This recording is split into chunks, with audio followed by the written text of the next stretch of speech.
George, so nice to meet you. I have to show you something. This is my mom's, my family's. Oh, yes. Yeah, so I would come home after school and make myself like a panini sandwich on this every day. And I just saw my mom today and I was like, so she wanted me to show this to you. It's as pretty as a picture. It, it does look great. It does still look great. Well, congratulations to you on this film. I thought it was incredible. I thought Khris did an amazing job portraying you. One of my favorite scenes in the movie is when George is praying for his sister and her baby. It honestly just made me sob. And in the movie, that's the turning point for him and his faith. And I'm curious for you if that was the turning point in your life as well.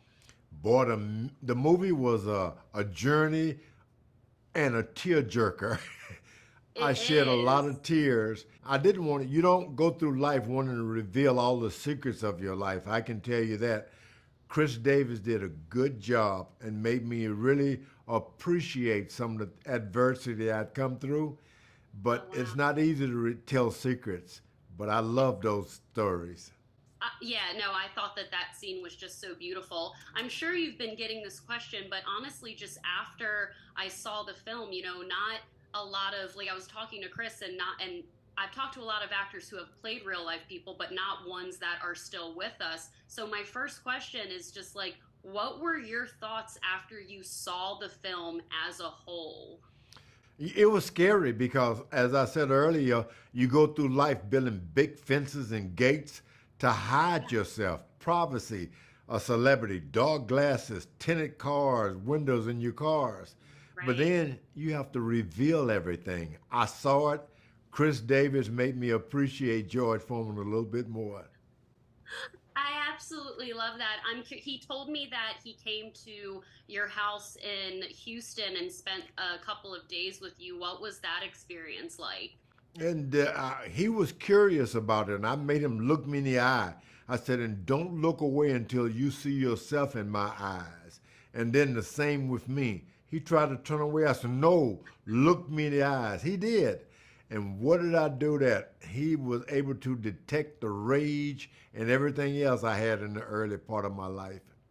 I love that. Well, another one of my favorite parts of the movie is showing the evolution of your friendship with Muhammad Ali as well. And I'm curious, what was that like, kind of watching that play out over the course of the years? Because, of course, the movie ends with, yes, they became best friends and talked every single day until Ali passed away. Yeah, that was a rough thing for me. He took the title from me. I was disgusted. I hated him. I wanted revenge. And just when I had a chance to do it all, I had I found salvation. God taught me, and then I hated because I missed so many years. We could have had a good friendship, Oh, but I fell in love with him in the end. He became the best friend and one of my most old friends that I've had. We had good years together, talking and then sharing the iPhone, the advent of watching the other on film. I love that relationship, and I miss him to this day. I love that answer. Again, congratulations to you, George. I appreciate your time, and I cannot wait for people and fans and audiences to see Big George Foreman. I thought that it was incredible. Thank you so much. Thank you. Thank you. Khris, nice to meet you. Nice to meet you too, Lauren. Congratulations to you. Nice to meet you. Yeah, congratulations to you on this film. I thought you led the film beautifully. And honestly, I'm just curious, did you have a George Foreman grill growing up? I did. We had one in the house. I had one in college. I definitely did.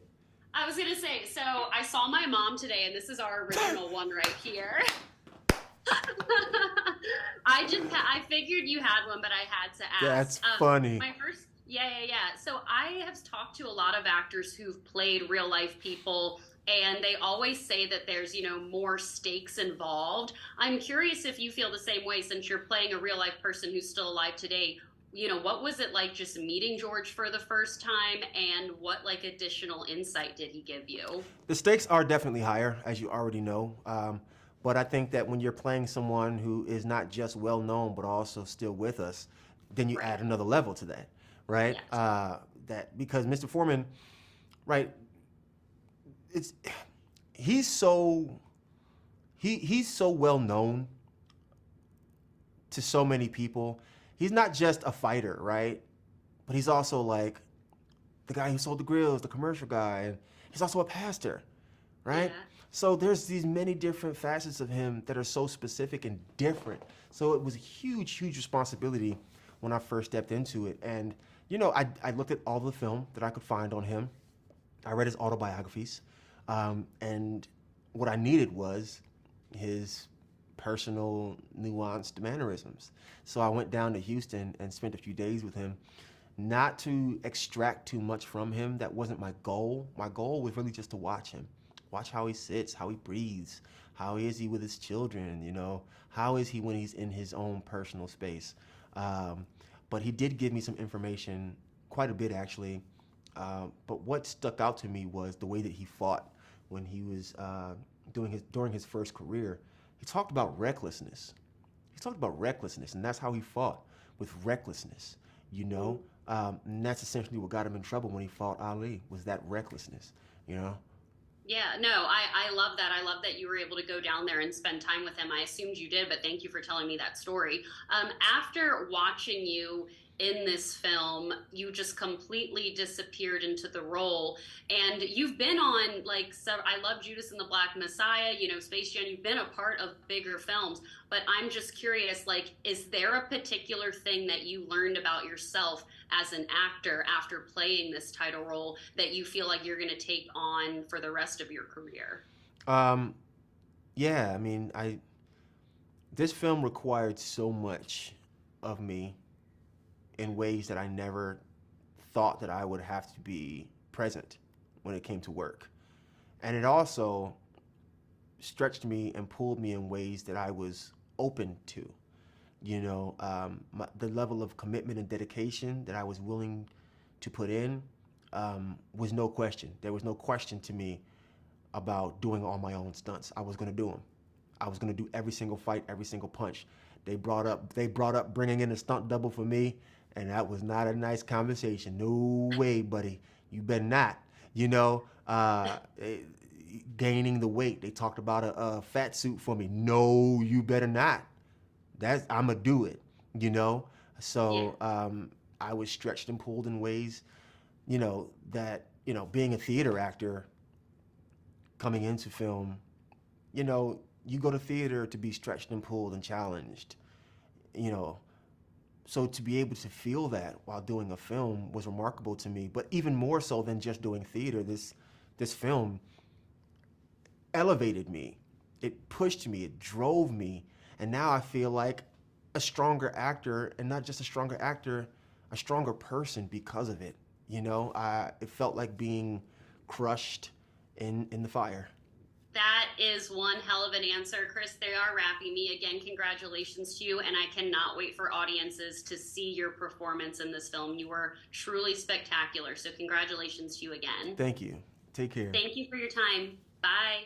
George, nice to meet you. Congratulations to you on this film. Thank you. I thought your telling of George Foreman's story was really beautiful, and I have to say, I have my original George Foreman grill. There you go. Great. I showed it to George, and he was like, "Oh my God, it still looks perfect." I'm like, I made sandwiches on this when I was a kid, and so I was like, I had to show it to you. But that's again, awesome.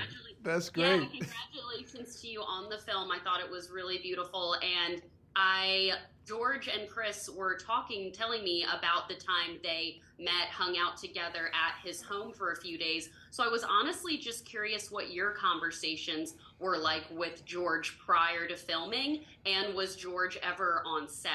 Yeah, this was amazing because I went to Houston, and when I went to Houston to see him, his son picked me up at the hotel. We went to his house, and then we drove around the Fifth Ward, all the places where he used to live.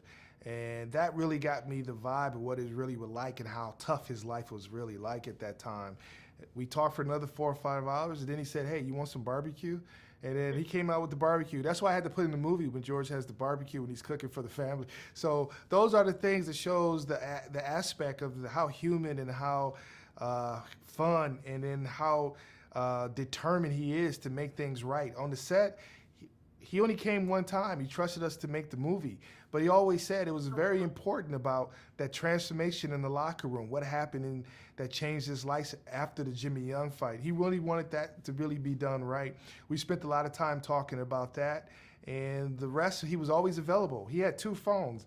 You know, I could call George Foreman 1, 2 is the other number, and I would text him whatever number he called me on last, and that's how we responded throughout the whole film. Oh my God, I love that. I told George this as well. I also really love the scene where he's in the hospital and praying for his sister and the baby. I thought that was so emotional, and it definitely made me cry. Well, you've been directing literally for decades. My personal favorites are The Longest Ride and The Hate U Give. I love those movies. I love Amandla, and I love Britt and Scott. But I'm just curious, you know, Soul Food came out in 1997. How has filmmaking changed for you over these last few decades? Like, what if you were to make Soul Food today? Yeah, I mean, if I make Soul Food today, I would be on the edge of my seat, be wondering, will people come and see it? You know, that is a dramedy. That is a small family dramedy that is so universal. You know what I mean? But there's no visual effects. There's no action. It's just character and people. Those are the stories that I want to tell. And at the end of the day, that's what we all about, is telling stories that people can be entertained first and then be able to walk away from it. So that's the kind of films I love to continue to make, and George Foreman was the perfect film that kind of encompassed all that. Well, again, congratulations to you. It has to be super hard to not only make a film about a real life person, but a real life person that's still alive today. And you guys did it beautifully. I thought Khris was amazing in the role. So again, congratulations to you, and I cannot wait for audiences to see Big George Foreman. Thank you. Appreciate it. Thank you.